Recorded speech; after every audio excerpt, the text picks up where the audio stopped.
یہ ایکٹنگ بھی بڑی زبردست چیز ہے یار. بعض چیزیں ایسی ہوتی ہیں جو نارمل وے میں بتاؤ تو سمجھ میں نہیں آتی. تو وہ کلپ آیا, وہ کوئی بندہ کسی غریب آدمی سے انٹرویو لے رہا ہے, اس کا منہ بھی بیچارہ غریبوں والا نا, اس سے کہہ رہا ہے کہ یار بتاؤ بچپن کی زندگی اچھی تھی یا اب؟ تو وہ کہتا ہے یار بچپن کی اچھی تھی. کہتے کیوں؟ کہتے بچپن میں پیسہ نہیں تھا لیکن سکون تھا یار. تو اس نے کہا پیسہ ہے سکون نہیں ہے؟ کہہ رہا نہیں اب دونوں ہی نہیں ہے. ایسے اسٹائل سے بولا. کہہ رہے اب بچپن میں سکون تھا پیسہ نہیں تھا, کہہ رہے اب دونوں ہی نہیں. ایک چیز بھی ہوتی ہے نا تو گزارا ہو جاتا.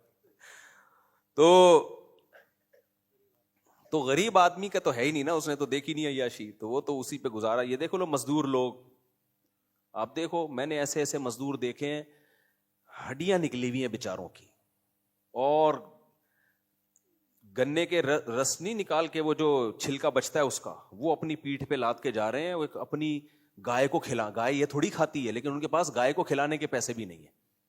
ایسی دونوں گھٹنے چپکے ہوئے کیلشیم کی کمی کی وجہ سے, اور دھوتی پہنی ہوئی ہے, اور وہ اٹھا کے اپنی کمر پہ لے جا رہے ہیں. گائے کو بھی غریب بنا کے رکھا ہوا ہے, گائے کے سامنے رکھ دیں گے کھانا ہے کھا, اس کے علاوہ ہمارے پاس کوئی آپشن نہیں ہے. پھر ان کی گائے بھی ہم نے دیکھی, وہ بھی ایسی ہڈیاں نکلی ہوئی, اس کا بھی دودھ نکال کے پی کے گزارا چلاتے ہیں.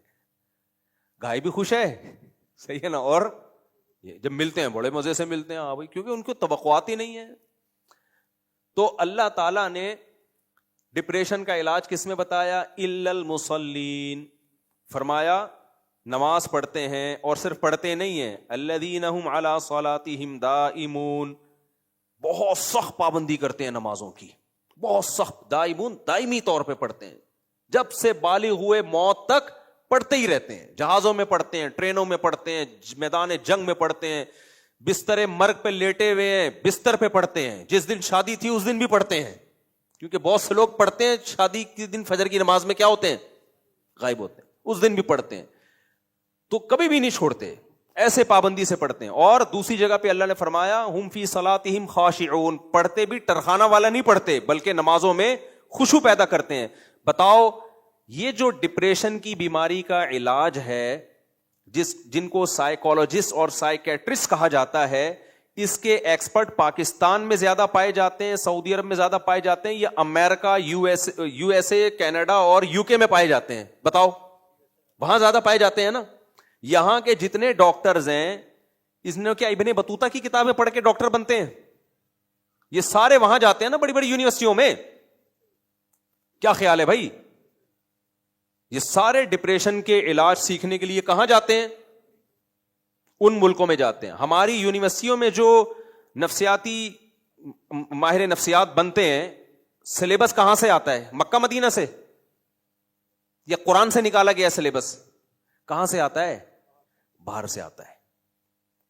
تو سلیبس میں کہیں ہوگا نماز پڑھتے ہیں ہوگا؟ ہے ہی نہیں.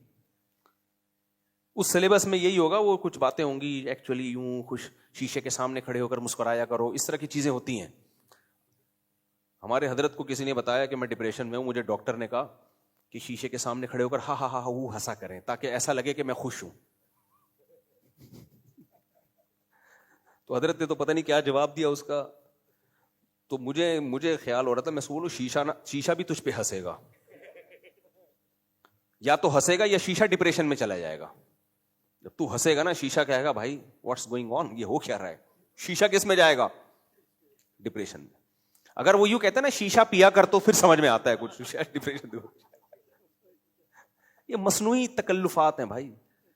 میں ایک دفعہ جہاز میں جا رہا تھا تو سارے غیر مسلم بیٹھے ہوئے تھے, تو گورے تھے سارے اس جہاز میں نا. ایک آدھ ہمارے جیسا دیسی آدمی ہوگا, وہ جہاز میں وائبریشن بہت زیادہ ہونا شروع ہو گئی, جیسے طوفان نہیں آ رہا ہوتا, بہت زیادہ ہل رہا ہے. تو میں نے ان گوروں کو اور گوریوں کو دیکھا ہنس رہے ہیں, ہاں ہاں ہاں. اچھا میں بیٹھا ہوں, میں نے کہا استاد ایسا نہ ہو کھڑکی کھلے. اور تو میں نے تو پھر کلمہ ولمہ پڑھنا شروع کیا, وہ ہل رہا ہے وہ ہاں ہاں.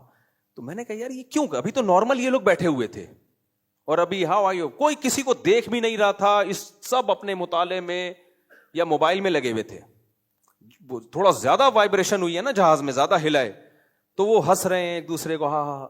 تو مجھے لگا کہ یہ وہی ماہر نفسیات نے ان کو بتایا ہوا ہے کہ جب اسٹریس اور ڈپریشن ہو نا تو ہنسو, اندر سے کچھ بھی ہو رہا ہو, وہ پھر اچھا میں بتاؤں گا اندر سے کیا ہو رہا تھا, لیکن اوپر سے یہ ٹھیک ہے, یہ میں غلط نہیں ہے, یہ علاج کرنا چاہیے, میں اس علاج کا مخالف نہیں ہوں, لیکن میرے بھائی جب تھوڑا اور زیادہ ہلتا نا تو پھر چماٹ مارتے ہنس کیوں رہا ہے, دیکھ نہیں رہا ہماری حالت کیا ہو رہی.